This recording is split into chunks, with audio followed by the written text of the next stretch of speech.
Hey everybody, I have a video here for you today, and if it's a little noisy in the background, Monday morning's the only morning that my brother and I are home together during the week, and the washing machine's going, and he's in the living room watching his political news, and personally, I'd rather punch myself in the face than watch that crap. So I'm going to make my video here. I recorded some stuff last night. I think this is a good one. We are going to wrap up the pyramids in Abusir. I have talked about a few of these, and if we back up here just real quickly, here's Giza, here is Sayet al-Aryan, and here is Abusir, and here is Saqqara, and here is Dashur. If anybody wants to figure out, is there a correlation between these sites as far as distances? That's one thing I have not done. I just want to mention that. But we're going into Abusir here, and today, this video, I'm going to share a channel that really needs to be shared. It's becoming one of my favorites. But I'm going to get a little more opinionated, I think, here in this video, and talk about a few things that I really haven't mentioned that much. But first of all, this is Abusir. And just up here by Abu Ghorab, we have Nasiri's Sun Temple and Usurkov's Sun Temple, and these are basically in ruins. And I've made a video on this. I'll leave some links below. I'm not going to make another video on these in my pyramid series. But for some reason, they call these Sun Temples. And I think there's a little bit of a mix-up between pharaohs' names and original names of these places, but these are actually called Sun Temples. One thing I should mention, there is reports from early historians or researchers that between this pyramid here, this is the pyramid of Suhari, and the Sun Temple of Usurkov, somewhere in this area, there is an unfinished pyramid that is documented on diagrams today.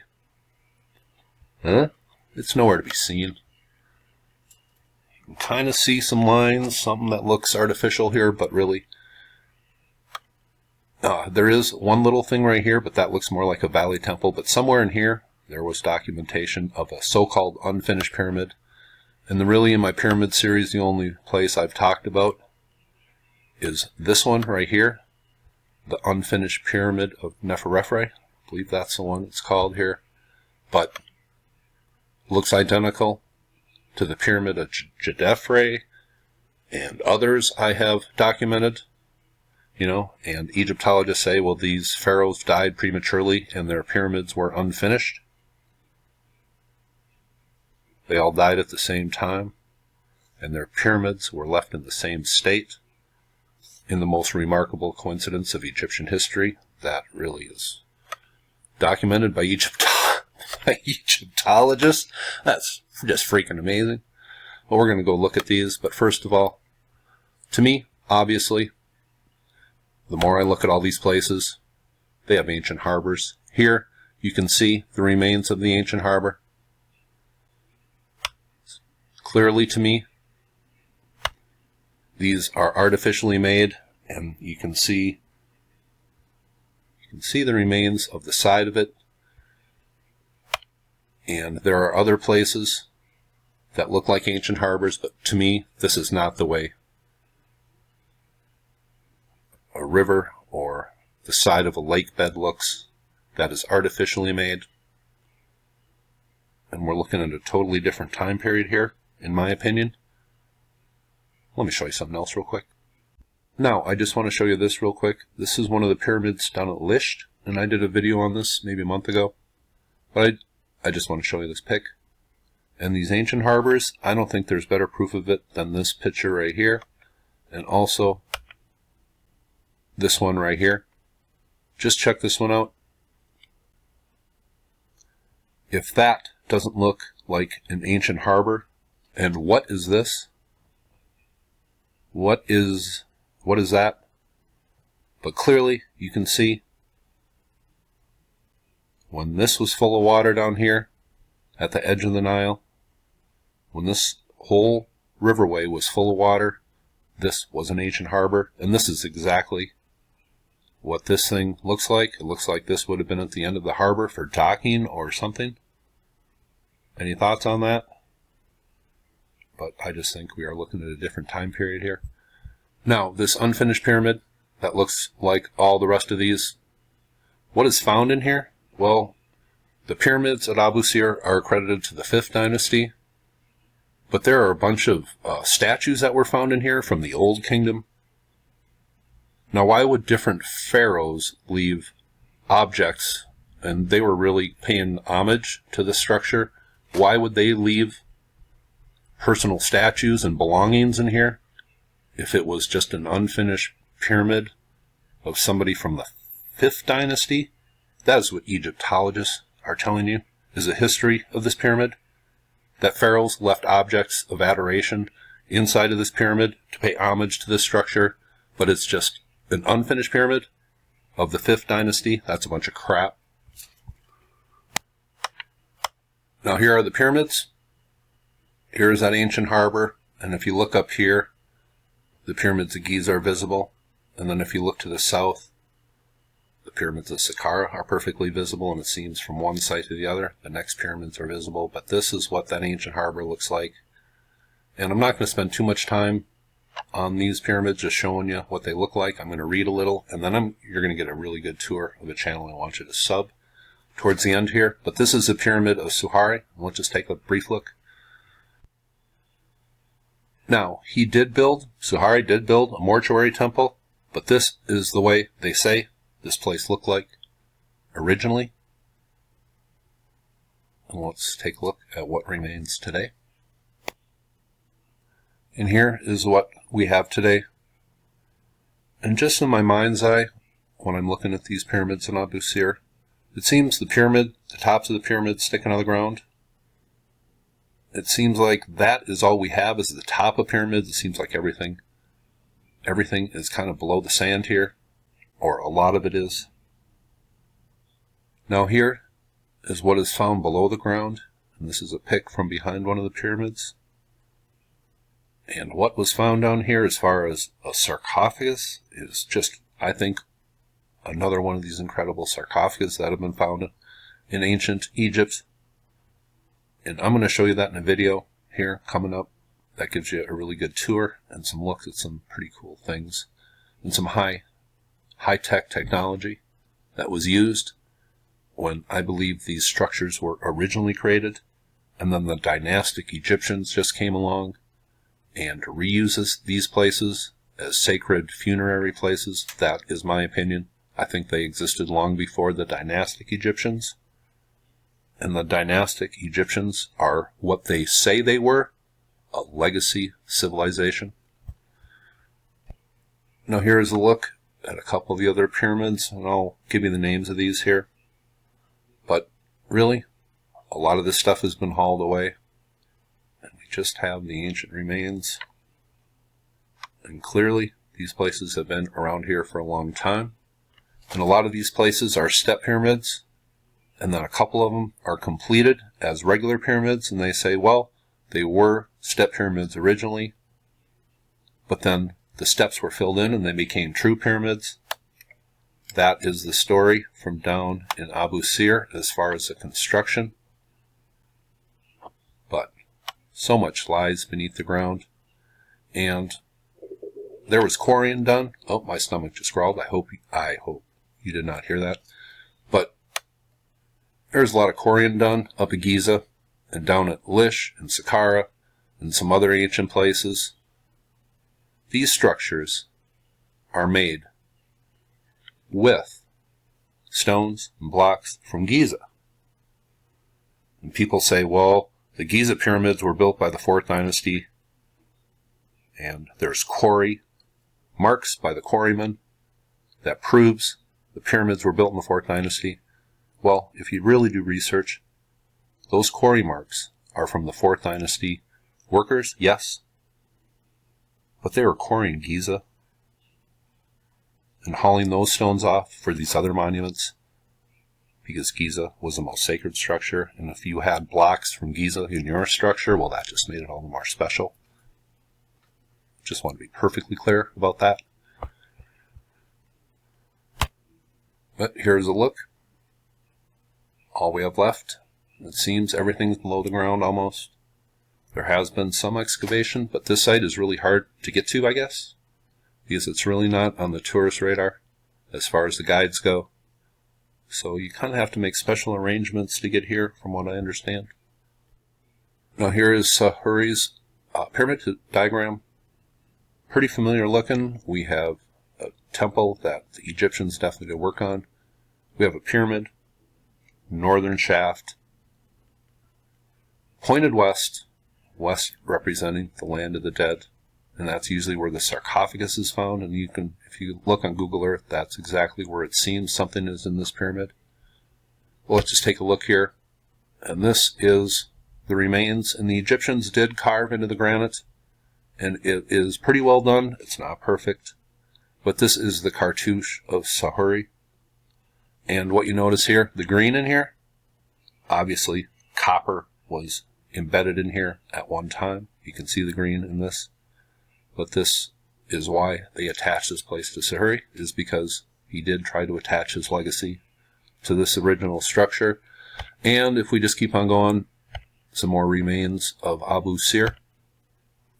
I believe this is Sahuri right here. The boat. There is stories of Sahuri going to a land called Punt. More stuff here. Once again, I believe that's his cartouche right there. But I just want to show you a few pics. This is the unfinished pyramid at Abusir. That looks like the other unfinished pyramids because it's not a pyramid. I think they were doing some sort of calculations or doing something. In the video I'm going to share, they talk a little bit about maybe a purpose or high technology or a purpose for the stones. What it looked like, what it looks like now. This is the way they say these true pyramids down here were built. They were built on top of step pyramids. Massive stones and a vaulted ceiling. That looks familiar. And that is an incredible feat of architecture right there. Now here is just a map of Abusir overall. And it starts out really up at Abu Ghorab. Here are what they call sun temples, even though they have causeways and valley temples just like pyramids. Here's that unfinished pyramid, no trace of today. And this is Sahari's, which we really concentrated on. But these are the other pyramids, and really these are the only ones that you can really see. And there are smaller ones, so really there are about 14 pyramids in Abusir that we are talking about today. These mastabas of Queens, Kentkas II, really mysterious looking sarcophagus, and it's just going to blow you away when you see this and how it's actually made. But this is the unfinished pyramid, and then we have Nefererkare. I don't want to say that again, but that is his pyramid complex. And these all really look similar, what we see today. Nisure, his pyramid complex here, and he's also associated to that sun temple. And we have other smaller mastabas. Some of these are on pyramid lists. This is really an unknown documentation here, and this is a Lepsius because he documented these two down here. But that will give you an overall view of Abusir as far as who these are attributed to. 5th dynasty, yet Old Kingdom pharaohs were leaving things in this so-called unfinished pyramid. Why would they be leaving things if this pyramid was never finished by a 5th dynasty pharaoh? That really makes zero sense. But down here, this was an ancient causeway. This was an ancient harbor. Now, these valley temples down here, this one, and there would have been one right here. People who have tried to figure out what this looked like originally, they all come to pretty much one conclusion. These valley temples were right down on the waterway at Abusir. Now let's do a little reading. And this is ancient code. And once again, thanks for them for sharing the video of mine a couple weeks ago. But this says, evidence of advanced technology in ancient Egypt. These images are the ultimate proof that ancient builders had access thousands of years ago to advanced technology that allowed them to drill granite with extreme accuracy. The marks left behind have caused great confusion among mainstream scholars. Are these the remains of a lost pre-flood civilization? Interestingly, similar drill holes are not only found in Egypt, but in the Americas, Asia, and other parts of the world. Here's one of them. And there's more to show here in a little bit. It says, researchers who support this theory point to incredible ancient sites around the planet, and one of the most incredible locations is, without a doubt, Abusir. The name originates from Pir Osir, which translated means home of Osiris. Located in the vicinity is Abu Ghorab, which is another site filled with a great mystery and unexplained construction techniques. Currently at Abusir there are 5 pyramids which are accessible and belong to Pharaohs Sahure, Nasiri, Neferkare, Neferefre, and Queen Kenkaos II. Many who have visited Abusir have witnessed unexplainable things ancient Egyptians achieved thousands of years ago in terms of construction. The huge blocks of granite show drilling holes with a great precision that matches modern-day techniques. One of the greatest enigmas among researchers remains the mystery how ancient Egyptians managed such precision and accuracy at a time when advanced technology was not available. In order to drill granite today, hydraulically pressured diamond-tip machines are used. According to mainstream scholars, these machines were obviously not available to ancient Egyptians thousands of years ago, yet somehow huge granite blocks displayed evidence of similar machinery. According to mainstream Egyptologists, ancient Egyptians used copper saws, water, and sand in order to cut the granite. These tools and techniques would have allowed them to separate stone blocks into 2 pieces, however. In order to reach the level of precision found at ancient sites such as Abusir, hand tools, water, and sand are not enough. It is not a valid statement by Egyptologists that ancient people used handmade tools in order to create the mind-boggling drilling holes seen all across Abusir. It isn't enough in terms of pressure and regularity. As website Revelations of the Ancient World explains, in order to cut granite today, a pressure on drilling head of around 18 to 30 pounds per square inch is needed. This is 226 to 380 pounds of pressure for an 8-inch, or for a 4-inch diameter drill hole. It is hard, scratch that, it is impossible to think that this was achieved thousands of years ago by hand while holding handmade tools. In fact, it's ridiculous to even think that. The level achieved by ancient builders of Abusir is astonishing and can only be compared to modern-day machines. The incredible drilling holes located at Abusir point to lost pages in our history. There are certain things that have been left out of our history by mainstream scholars who have failed to understand how achievements were possible thousands of years ago. In ancient Egypt, Abusir isn't the only site where we can find evidence of advanced technology used thousands of years ago. It isn't an isolated case even where advanced drilling techniques were used, and they mentioned Saqqara and Giza. And here are some of those drill holes. And any of you people that use machinery or cut stone, comment away. Here's the backside of drill holes, I guess. This is granite, pink granite. Here's some more drill holes. And what does this look like? Seems something was mounted onto here. Correct? But this is just some pretty cool pictures, I think. Here you can see the grooves.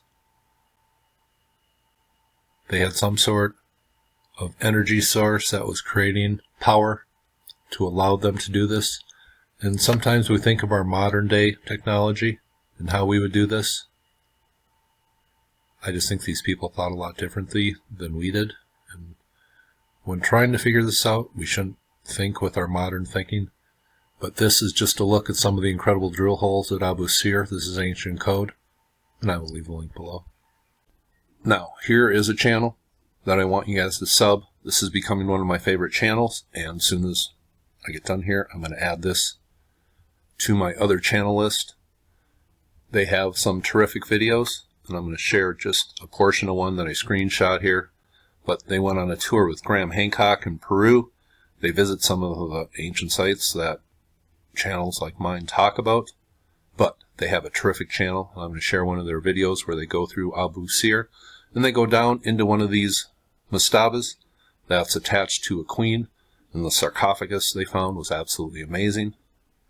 So here's a little bit of the video from them. They talk about some really strange things at Abusir, and I'll just let them explain. Very good channel.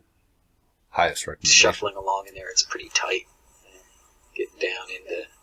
I actually have a third angle because I think I went in after you in 2015 as well. Right. Of the same passage. But let's just look at these boxes because the trick that the really amazing thing in here is in fact these boxes here.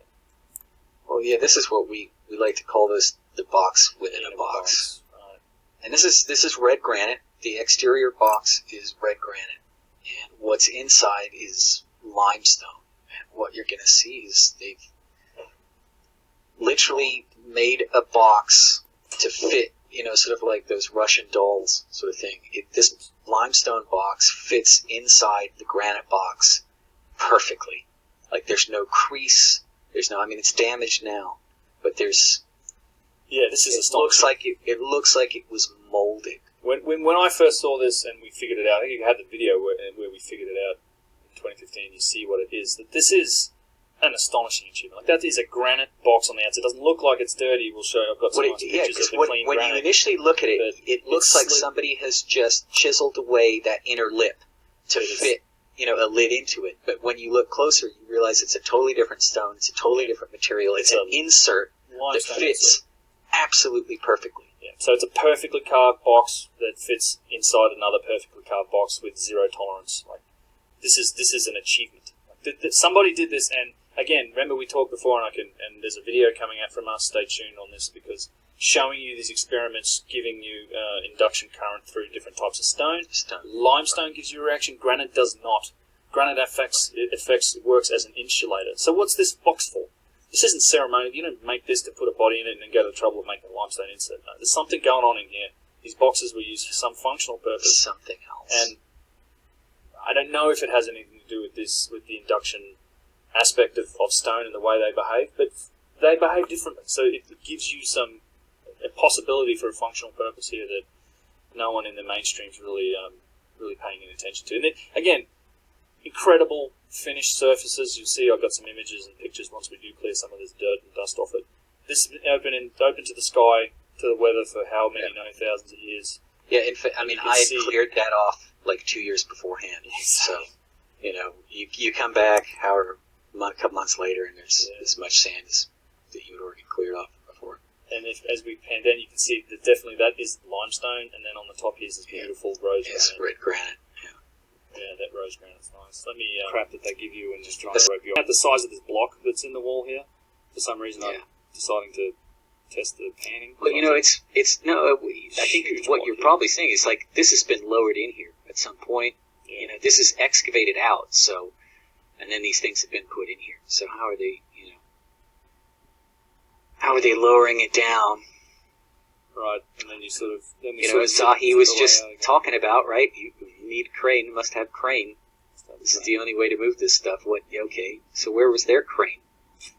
Yeah. Well, they had beer and they had blankets. They were happy. National project. And those boxes... exactly.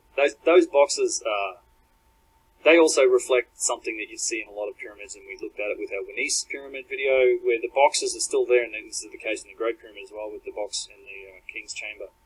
That they're too big to move out through the doorways that are there. In this case, they haven't got a crane to got these boxes out, but I assume that at some point this was all covered up. So the boxes were put there when the original structure was built, is what you can determine. Particularly from ones that are still in pyramids, like the pyramids of Giza. So then you climb up over the wall. Let's skip forward here. So, but there is. I just want to go back to what you were saying really quickly about like the surface. There is, and you see this in Peru a lot. It's like there's a what Yusufayan likes to call like a transformation, like a lot of times like in the granite or the stone, and it really looks like vitrification.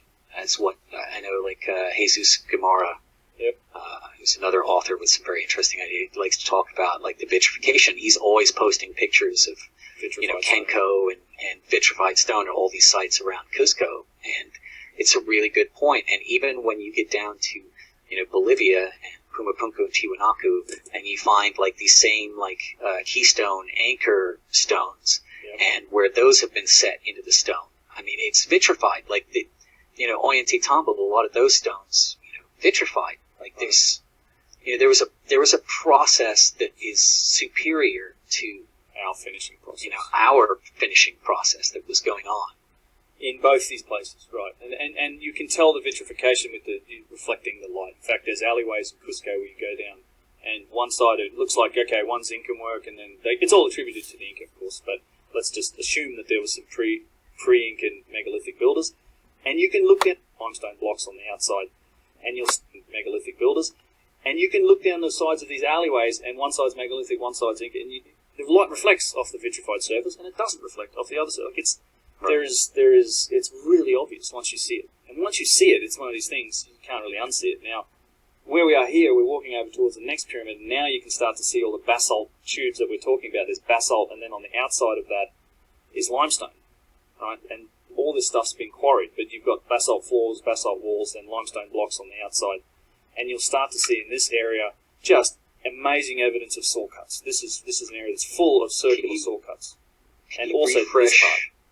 The shared window, because mine locked up about 2 minutes ago. Shit.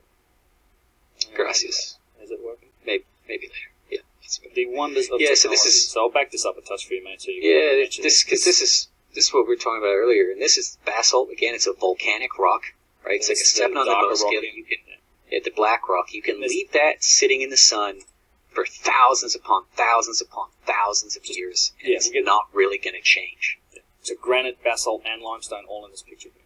All in this picture here, and this limestone would have been on the interior. You wouldn't have been seeing that. It's being protected by this, basalt. And what you find here is, and what we're looking at is that basalt, which again is a 7 on the Mohs scale, where it's been touching, this limestone, it's crumbling. It's like the bottom of a burnt pizza.